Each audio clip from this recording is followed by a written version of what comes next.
Welcome to Kollecting Kaos Live.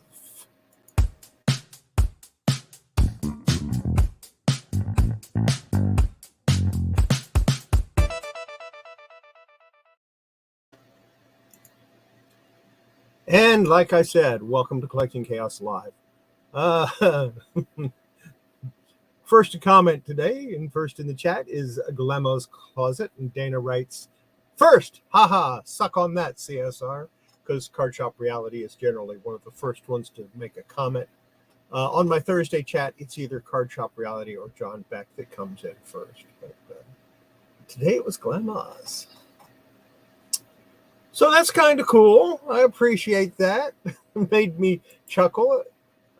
In case you didn't watch it this morning at 10 a.m., yes, the time that I released my Thursday video, but that's okay because mine is pre-recorded so you can watch it anytime. Glammo's Closet goes live, and she puts on a pretty good show. I enjoyed it. I watched it. I should have been doing other things, but I watched it. And I got some of the other things done today, so I'm not disappointed. You know, we got done what we needed to get done. Looking for my stream here on another computer. Card Shop Reality, number 2. Yeah, see, big welcome to Card Shop Reality. He says he defers to ladies he has a secret crush on. Yes, we don't. It's a secret. I won't tell, okay? And that's pretty much all the ladies, by the way.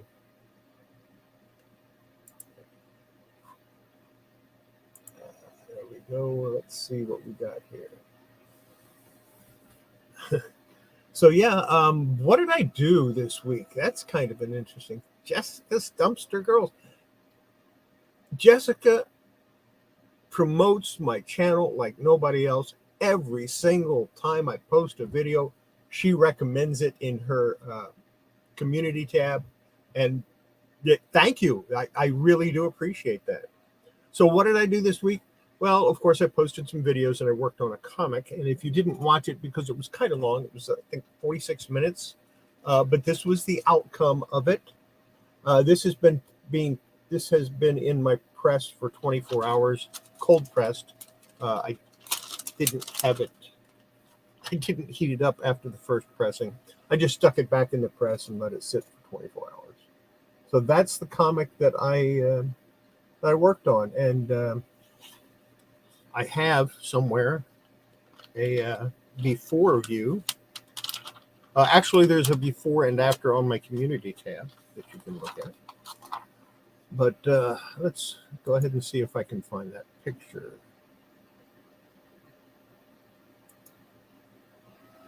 I have those slides. That figures.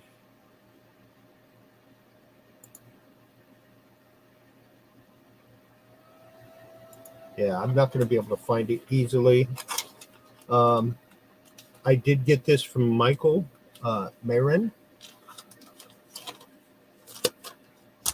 So he had a vested interest in watching the whole thing.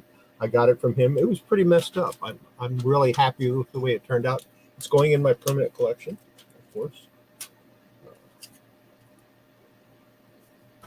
So that was kind of fun.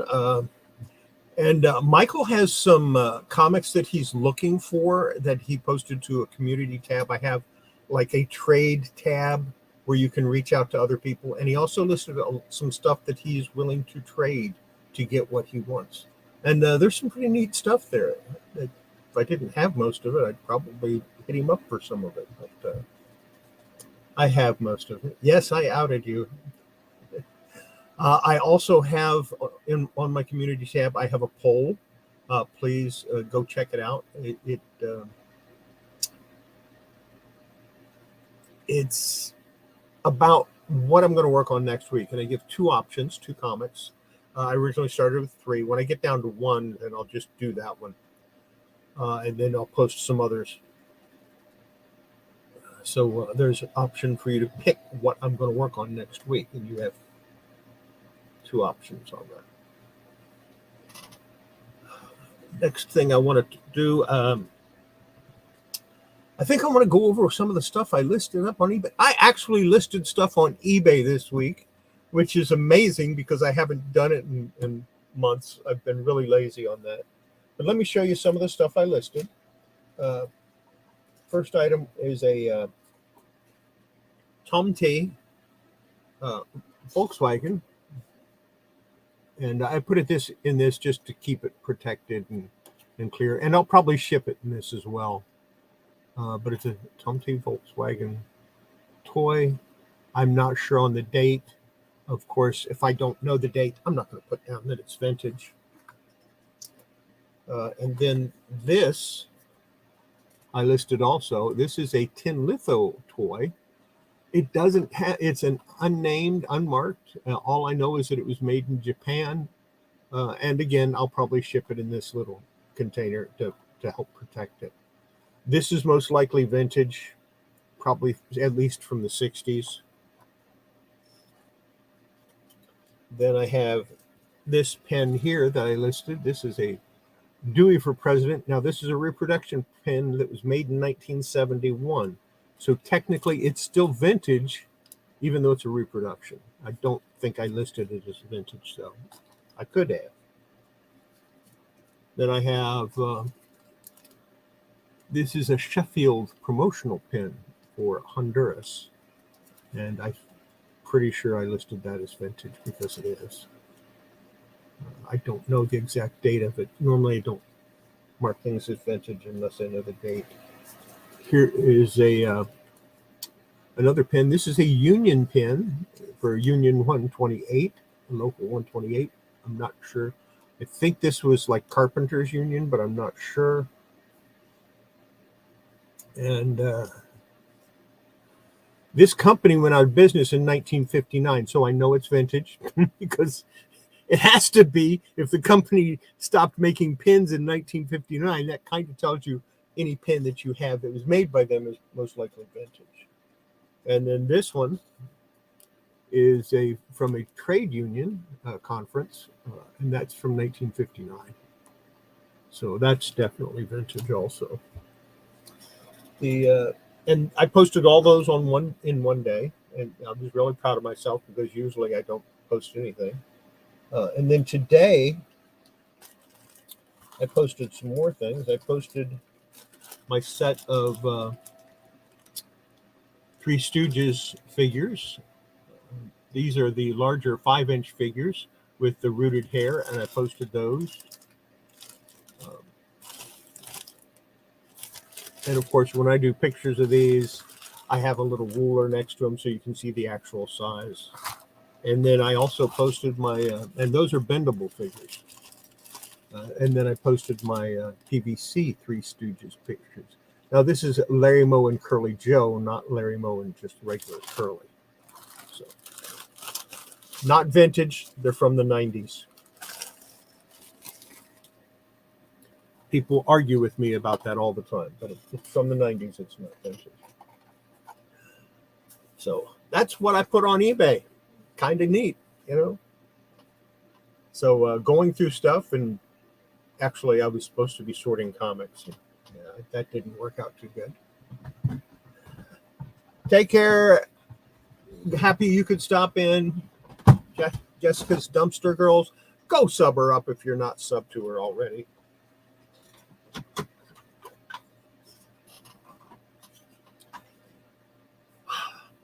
Now, I have a rule. I don't order toys from Walmart.com.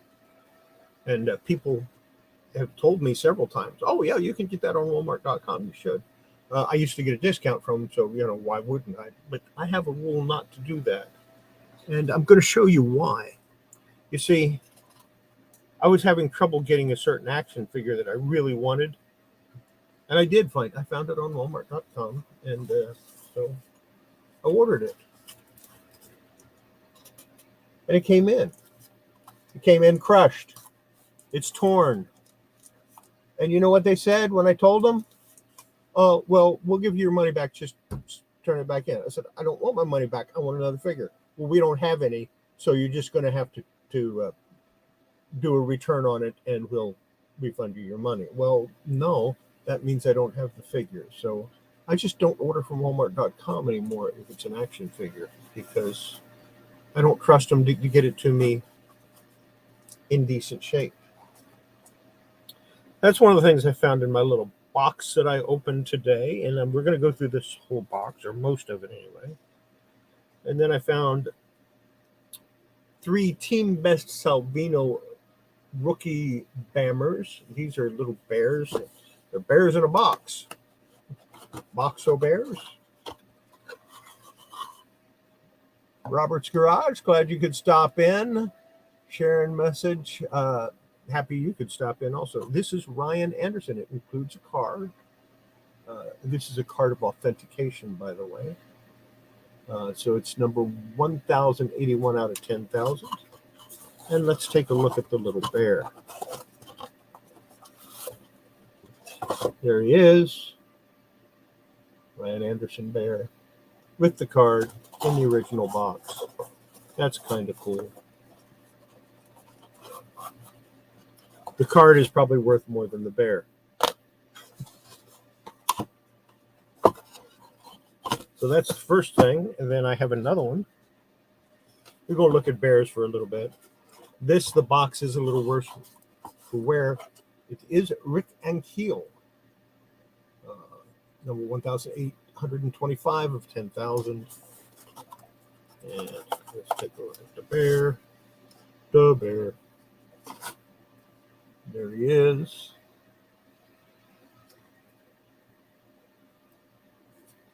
So I like finding little treasures like this that I forgot that I had.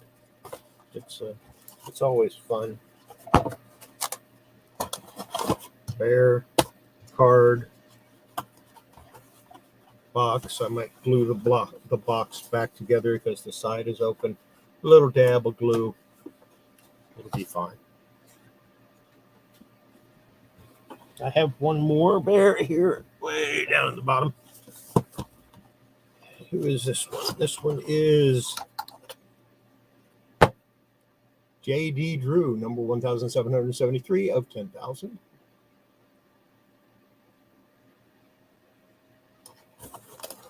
And we take a look at the bear. They're cute.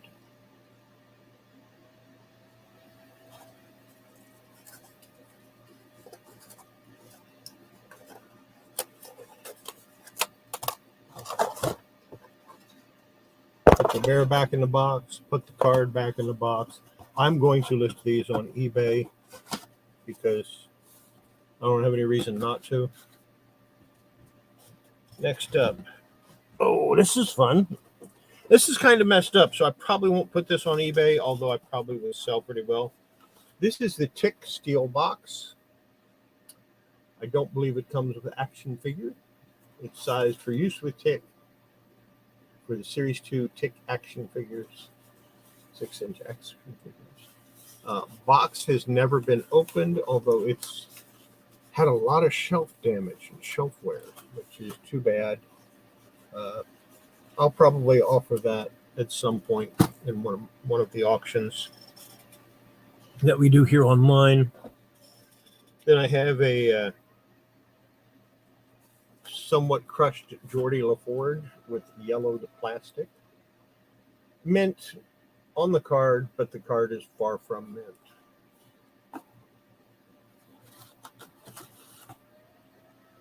Next. Curse of the Spawn Hatchet. Somewhat crushed action figure. I'll probably offer that with our online auctions also. Next up.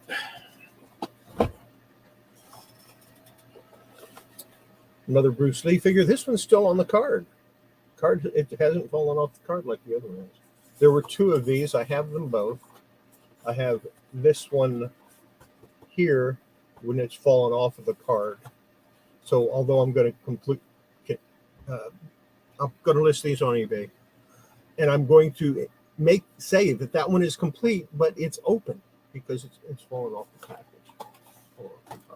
It's pretty heavy, that's why. A couple of Star Wars figures that nobody cares about. I mean, there's a crowd control stormtrooper. Nobody cares about Star Wars. Nobody cares about stormtroopers. And certainly nobody cares about this next figure. I can't see anybody wanting this at all. So yeah, I'll probably throw them up on eBay and take whatever I get for them. Why do I get the feeling that people don't believe me when I say that? The last item in the box.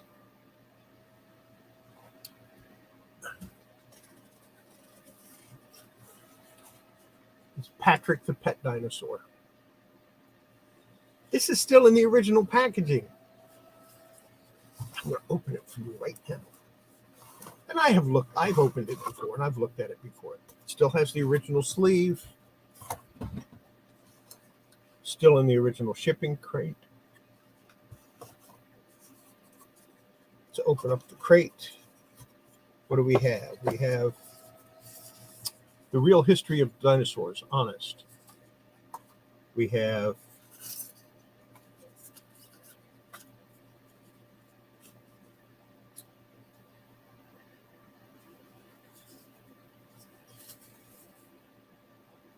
The Wrong Figure. This is a little paperwork for Stanley the Stegosaurus. This isn't Stanley.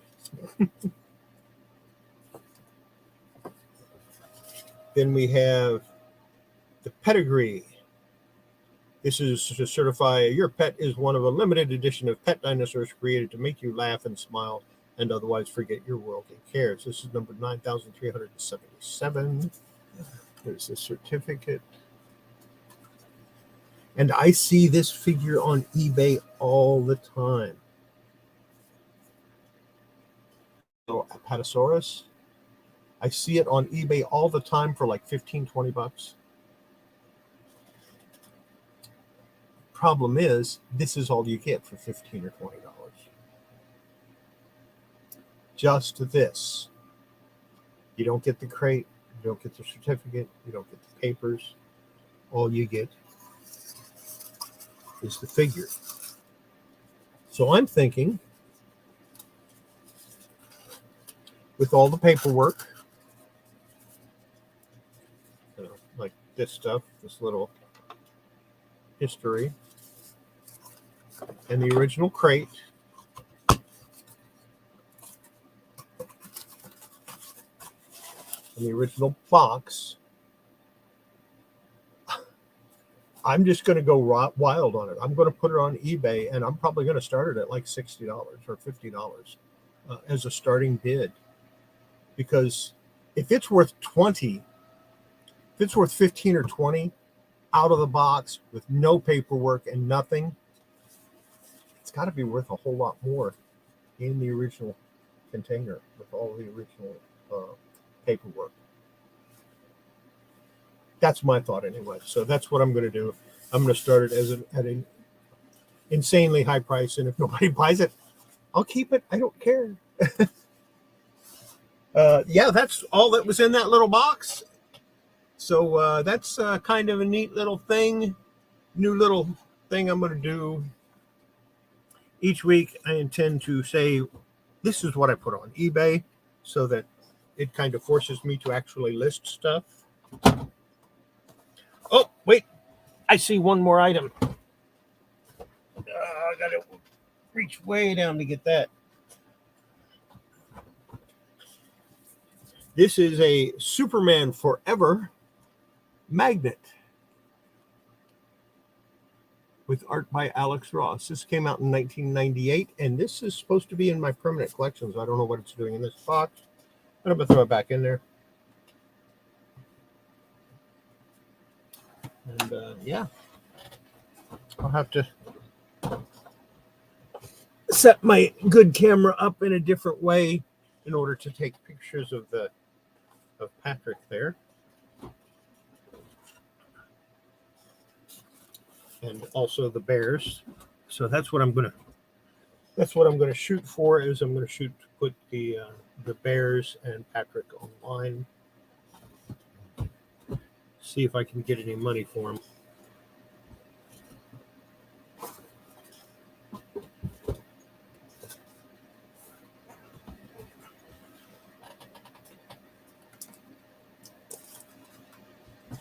Have some fun. Always good to offer things up.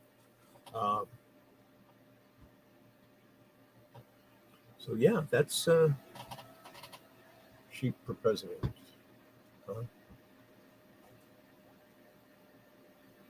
Shimp.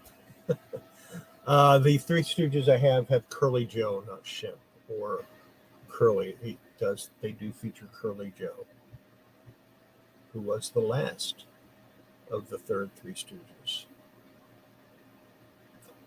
Larry and Moe were always the same, and the others they would come and go. What do I have behind me? I have an olive oil bendy. Her legs were broken. I super glued them back so that she would stand up. I'm going to do a little painting on it. I'm going to keep this so I don't mind that. I'm going to do a little touch up. Her pigtail is chopped off, so I'm not going to offer it up for sale.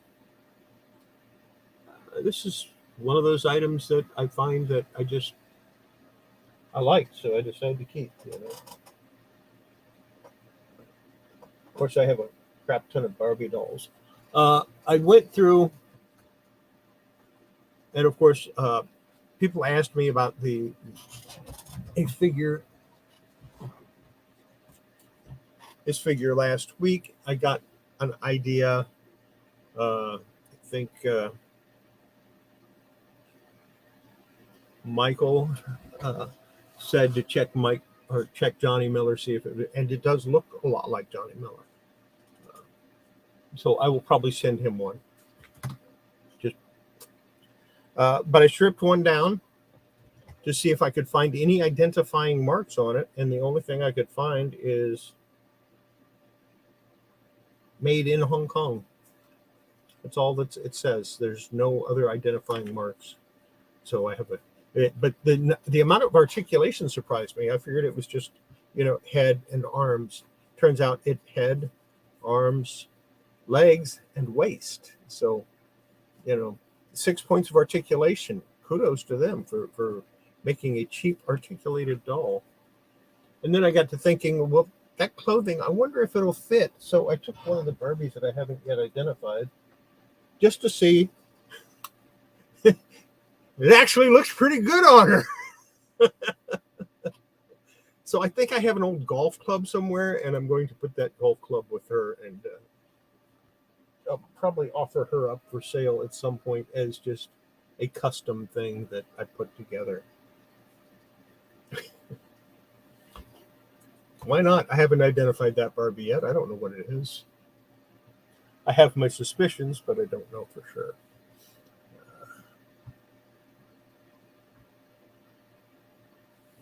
I did get some other toys. I'm going to probably feature those on next week's Tuesday's Treasures. I have a box with some Monster High dolls in them, and I'll probably put that on Tuesday's Treasures. And hopefully I'll be able to show a few comics then too. I do have some comics. They're still in my ozone chamber. I haven't checked on them lately. They were pretty bad. I opened up the package and went and started coughing and it wasn't COVID. It was cigarette smoke is what it was. People, if you smoke, please, when you're packing stuff to ship, don't smoke. It's just, yeah. I just wanted to take them out in the yard and burn them. That's how bad they were. But instead, I put them in my ozone chamber, and I put some baking soda in the bottom of it. Hopefully, that'll absorb most of that odor. I'll probably check on it right after this show and change out the the baking soda so it can absorb some more odor, hopefully. And hopefully those will be, I'll be able to show some of those next week. If I can't, if I have to wait a month, 2 months for them to get rid of the odor, I'll do it. I don't care. I mean, it is what it is, and I have to get rid of that odor because I can't stand the smell. And I certainly don't want to contaminate the rest of my comics with that smell. So, yeah. And I can't even sell them. I mean, I wouldn't sell those with that odor on them. It's just, I can't do it.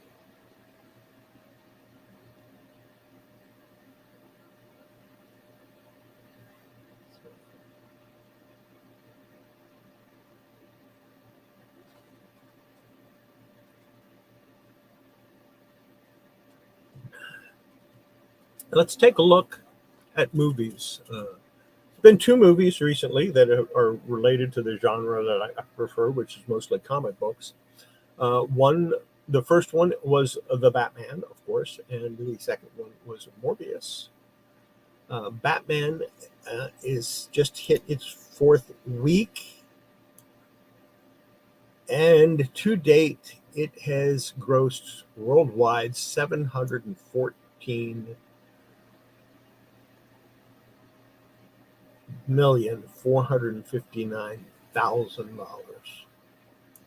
And Morbius, in its 6th day worldwide, has made $90,403,000. Let's take a comparison on that. Just going based on the first 6 days, because Thursday isn't yet showing up. So Morbius has made domestically $45 million in the first 6 days. Not bad, right? And let's take a look at what Batman made in the first 6 days. $164 million. Okay. It's obvious to me that Morbius is not doing that great. I checked some of the reviews online and from some sources I trust. And basically, Morbius's story was just all over the place. It wasn't really a very good story. And that's the major complaint I saw online from the sources that I looked at.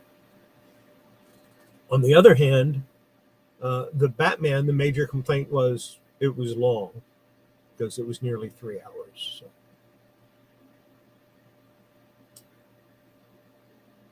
What can you do? I haven't seen either one of them. I'm still not willing to expose myself to massive numbers of people in a theater, or even minimum number of people in a theater. I just don't want to do it. Everybody's saying, well, the pandemic's over. No, actually, the pandemic is not over. We have still lost a lot of people worldwide due to the virus that is going around. And I don't want to be exposed to it in any way. That's one of the reasons why I retired. Because the people where I was working, they would get COVID. Oh yeah, I just got to take I got to take off for a couple of weeks. No big deal. And I'm thinking, oh shit. and the one was exposed, and they came to work. And they came to work, they talked for a while, and then they went in the back and then went home because they were exposed. Why didn't they call on the phone? I just couldn't deal with that. And customers coming up and getting right in your face. Yeah, I had a mask on, but the mask is not. Masks do not protect you from other people.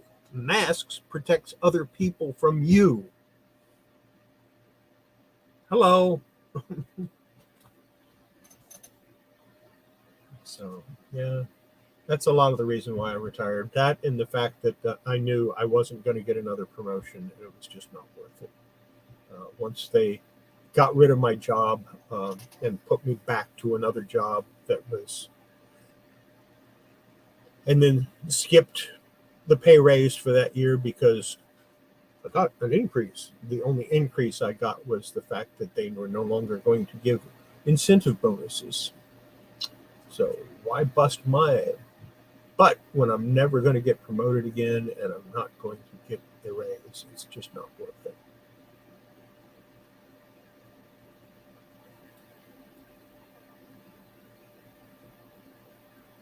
But I went from being a service writer for Walmart's automotive center to being a department manager, excelling at it, showing that I was one of the better department managers they had in that store. And then getting put right back to service writer. Just, the service writer that started 6 months before I came back was making as much as I was.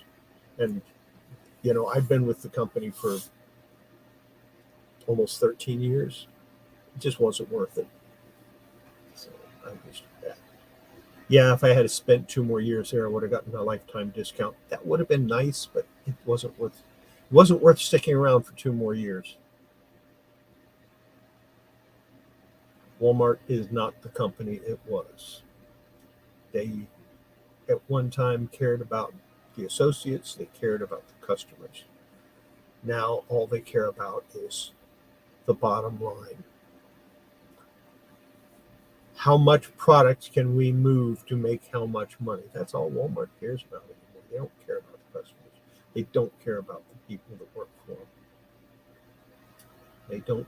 They no longer adhere to the original beliefs of Sam Walton. So it's time for us to part ways, because I very much believe in what he believed in.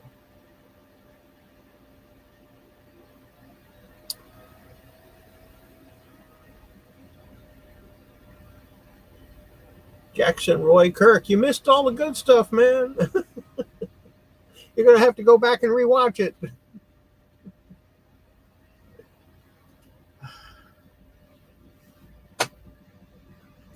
I have not changed the wall.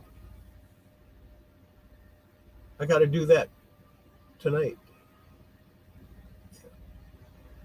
Yeah, you're right. There's a lot of companies that started out being all about the customer, to, we don't need those customers. We'll get other customers, We don't need to keep our existing customers. We just need new ones. And I've never agreed with that. I've always been of the opinion that every customer is valuable. And the goal is to keep every customer, because that customer might only spend 50 cents today because he's, 7 or 8 years old, and he might only spend 50 cents because that's all he had. But he might come in 5 years from then and drop $200 or $300. And I saw that happen when I had my store. I had customers that were in high school or junior high school and pre-junior high school coming in, and they would spend what little money they had. They would spend their lunch money to get stuff, Once they graduated and they got jobs, they were coming in and dropping $40, $50, $100, $150, $200 a week. Very loyal to me, because when they were that 50-cent customer, I treated them the same way I would somebody that came in to buy a $300 comic book. I didn't care. They were a customer. They deserved that respect and that service. And to a certain extent, I'm still that way. If you buy something from me and it's 50 cents, I will take the same care shipping that item that I do something that's $200 or $300. Sometimes my shipping gets a little lax when I run out of shipping supplies. Don't have time to go get them. But I still try to make sure that things are shipped as well as I can possibly do with what I have at the time. And I've never had a complaint. Well, no, I've had one complaint because the box was damaged in transit. So that guy complained, and one time I made a couple of changes based on that. That was very early on. Made a couple of changes, and now nobody complains. And that's the way I want it. I don't want complaints on my shipping. You can complain about what I sold you, just don't complain about how you received it. So, and the more I sell stuff, the the more I learn about how to pack things so that they will arrive undamaged. It's a big part of selling, huge part of selling. Like these. These are in individually bagged. Okay. Each figure is individually bagged. That's Larry. So he's individually bagged, and then the three are bagged together. And that's how I'll, and then I will put, it has a cushion of air in there. I'll put cardboard on all the sides, or I'll put some plastic bubble wrap around it, wrap that in plastic, put it in an envelope or in a box and ship it.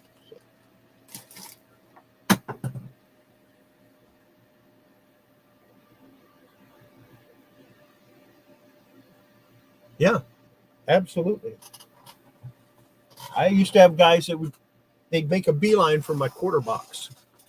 And I had generally one or two boxes of comics that were 15 to 25 cents each, generally 25 cents each. If you bought 5 of them, I charge you $1. I give, you bought 4, you get 1 free, basically. And I would sell a lot of those. I would put comics in there that were really good sometimes. I put $5, $10 comics in there sometimes because I would have so many of them. You get 50 copies of a certain X-Men. Yeah, they say it's worth $10, but you get 2 or 3 every time you make a buy. You start throwing them in the quarter bin because you can't sell them. You get a few, you put the very best ones in the regular bins for $5 or $10, and the rest of them you just dump in the quarter bin, and people go nuts. Oh, look what I got! I found a $10 comic in the quarter bin. Yeah, you found a 25-cent comic in the quarter bin.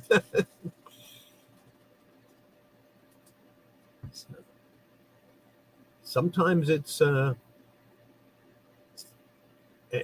this is in order to maximize profits. Sometimes you have to take a loss, and people don't understand that. And it's a very difficult concept to understand.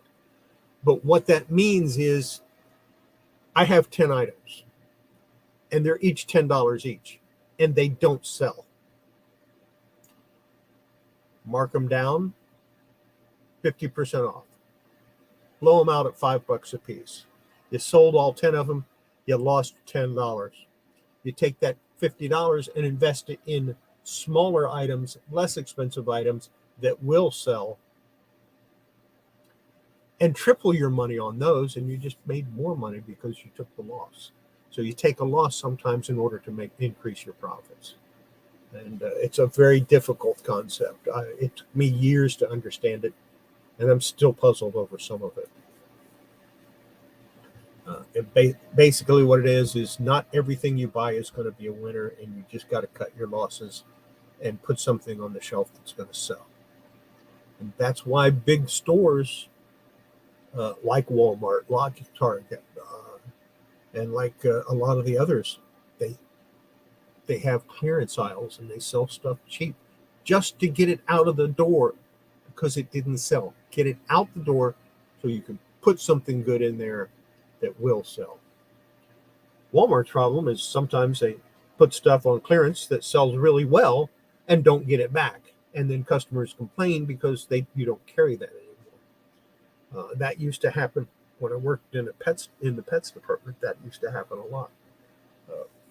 I'd have items that I couldn't hardly keep them on the shelf because they sold so fast, and then Walmart would get rid of it. They'd do away with the product, and customers would complain because they couldn't buy them anymore. Or they would decide to change it so it was a Walmart only, a .com only item. And the customer would come in to buy it, and I'd say, well, you can't buy it there. You can't buy it anymore. Well, I bought it here last week. Yeah, but we can't get it anymore. Well, it's online. It's online. Yeah, you got to order it online. No, I bought it in the store. Yeah, but now you got to buy it online. They don't understand that. And I don't understand it either. I think it's stupid. Take some of the really good selling items and put them online only. It's to drive traffic to their online presence because they make more money on their online items than they do on their in-store items because there's less overhead. Selling online is great. Almost no overhead, which means more profit, which means you can still sell stuff cheaper. Yeah, that's my business lesson for the day. Sell cheaper so you can sell more and make more money. Yeah.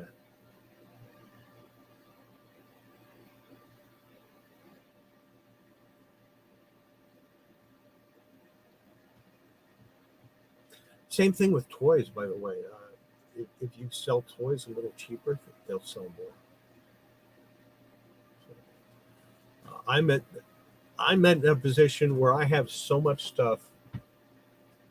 The stuff that I want to get a good, a high price for, I'll put it on eBay, put it to buy it now price. It's a little high. Just leave it. Just let it keep going. Sooner or later, somebody will buy it. If it's something I don't really care about, then I just want to move it. Sometimes I'll put it on eBay. Sometimes I'll just offer it on our own auctions. If it's something I want to keep, sometimes I'll offer it just on our own auctions at a price that I don't think people will pay for it. And then I get surprised. Nobody's going to pay $10 for that. Yeah, he did. I'm just waiting to ship it.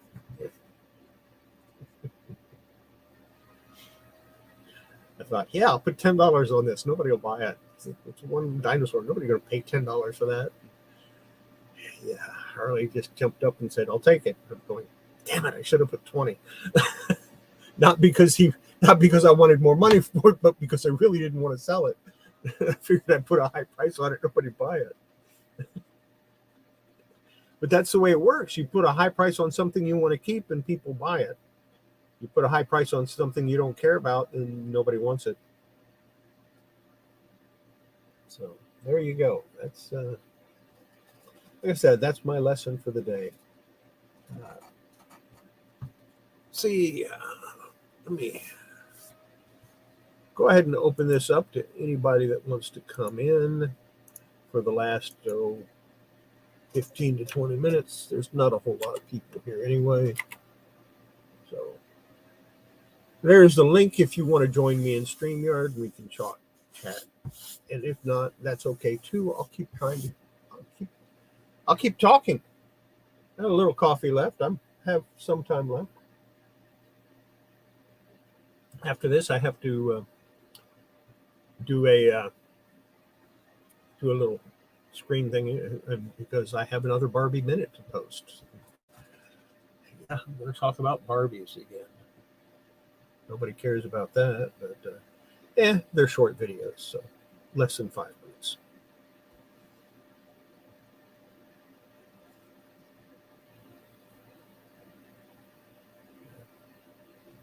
When I went to conventions, I used to love the guys that would go through the cheap boxes, 50-cent dollar boxes, 25-cent boxes like that. Guys would just spend, and they didn't care about condition. It was just pull, and then they might have 40, 50 comics and say, "There's 40 of these at 25 cents each. What do you want for them?" $30, you're fine. or whatever it happened to be out, 40, but $10, they'd say, I've got 50 comics here, and they're 25 cents each. And you go, yeah, give me $10. We're good. Didn't care.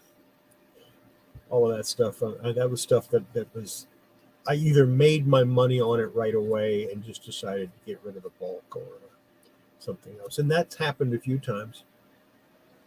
I remember buying 2 long boxes of comics, going through them, pulling out one comic, selling that comic for $60 and then didn't even look at the rest of them. Sold the rest of them 25 cents a piece because I only paid $50 for the 2 boxes. So it was profit after that first comic sold. And some of them were $5-10 comics, and I didn't care. I already made my money on them. I think if more comic shops did stuff like that, instead of trying to eke every single penny they can get out of people, they'd make a lot more money. I have been in stores where you say, how much is this? I don't know, I have to look it up. What? I said, would you like me to tell you what it's worth? No, I have to look it up. It's a $10 comic. How much do you want for it? Got to look it up. Okay, it sells for $7.99. It's a $10 comic. I said, how much do you want for it? And then I'd say, no, that's if we're gonna waste that much time for you to go on eBay and see what people are selling it for, I don't want it.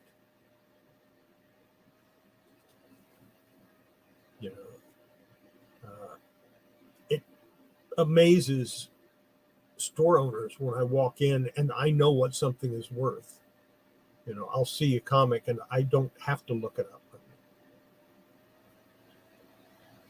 I have had people say, how do you know what the price is like that? Because I've been doing this forever.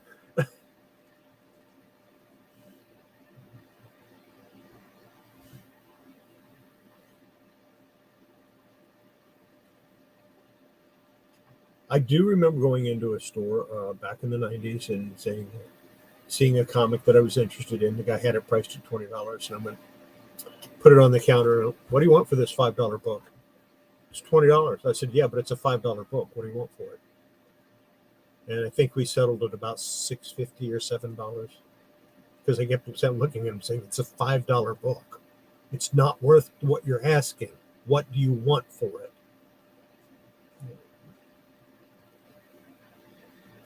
And then I also remember going into stores and doing that and going, it's $20. You either pay that or you don't get it, and turning around and walking out. My favorite one, though, was going into a store where I knew the guy that owned the store. He said, come on in, I got an old Superman for you to look at. I went, okay. And I got there and he wasn't there. And he had the girl that was watching the store for him. And she was on the phone. And I waited for a few minutes. And finally I went, excuse me, I'd like to see that. I'm on the phone. Okay. No reason to get snippy. And I waited about 5 more minutes, and I went, I'd really like to look at that. Can't you see I'm on the phone? I went, yes, I can. Can't you see that you have a customer in your store? She went, that's rude. And I went, it's even more rude to ignore your customer because you're talking to your friend on the phone. I haven't heard any business at all. And she went, well, and she's told her friend to hold on for a second. She had to help. She had to help a customer. And I went, I'd like to see that Superman comic up there. And she went, why? You don't have the money to buy it. I went, what? She went, you don't need to see that. You don't have the money for it. And I went, oh, okay. And I turned around and I started walking out the door. And I got to the door and I reached into my pocket. I pulled $500 bills out of my pocket. I splayed them like this and I went like that. And I walked out. And I called the guy. I said, I went to your store. He went, yeah, what did you think of the comic? I said, I don't know. I never got to see it. He said, what do you mean you never got to see it? I said, well, I had the money in my pocket to buy it, but the girl wouldn't get off the phone long enough to help me. And when she finally did pause her phone call to help me, and I told her I wanted to see the Superman, she told me I didn't have the money to buy it. So I flipped her off and left and showed her that I did have the money. He said, well, come on back in and I'll sell it to you. I said, no, I'm not dealing with your store anymore. So I didn't get the comic. Would have been a nice edition. It was an early Superman. It was like 6 or 7, something like that. It was a really early Superman. I really wanted it. I had the cash.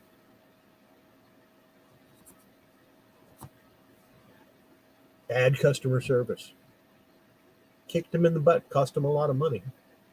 I don't know if he ever fired her or not. I don't think he could. I think it was like his sister or his cousin or something. Would have had trouble if he had fired her. I don't know. But yeah, that's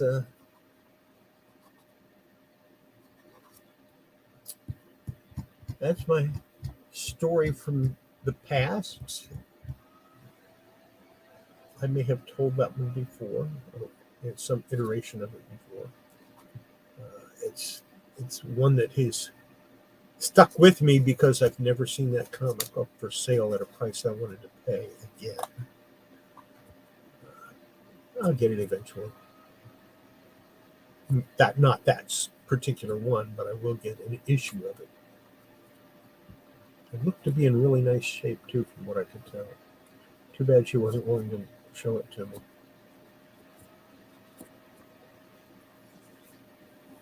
But yeah, I've had a couple of times where I've wanted to buy something and people were they were jerks about it, so I didn't. Customer service is everything to me.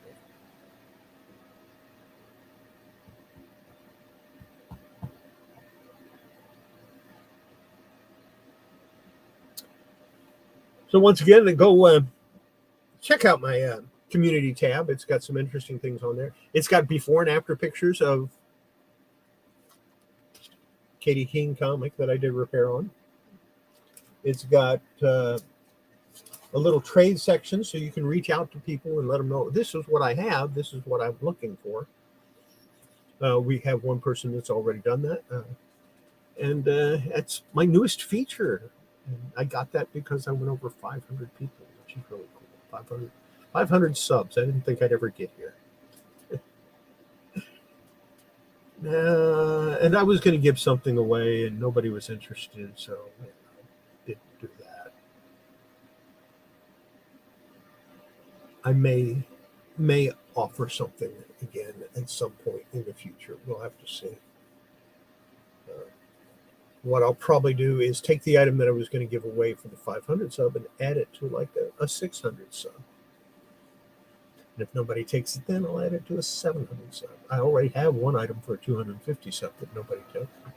I gave it away 3 times and nobody ever claimed it. So that's Mr. Sinister. And yeah, I'll get rid of it one day. I have 2 of them. I want to get rid of one of them. Maybe I'll just put it on eBay and somebody will buy it, and then I'll get rid of it that way. I don't see anybody coming in. I don't see anybody really that interested in what's going on. I'm going to go ahead and close this down. It's been great chatting. I need some water or some more coffee or something. I'm a little hungry. I don't think I've eaten since about 11 o'clock this morning. It's almost 10 o'clock now, so yeah, probably ought to go find some food. And make sure before you handle your collectibles, you wash your hands. It's good for your comics, toys, cards, collectibles of all kinds. And most of all, it's good for your health. And don't forget, before you handle it, well, yeah, you already said that. Don't forget, before you handle them, wash your hands. And make sure you have a wonderful evening. Sleep well, my friends. Bye.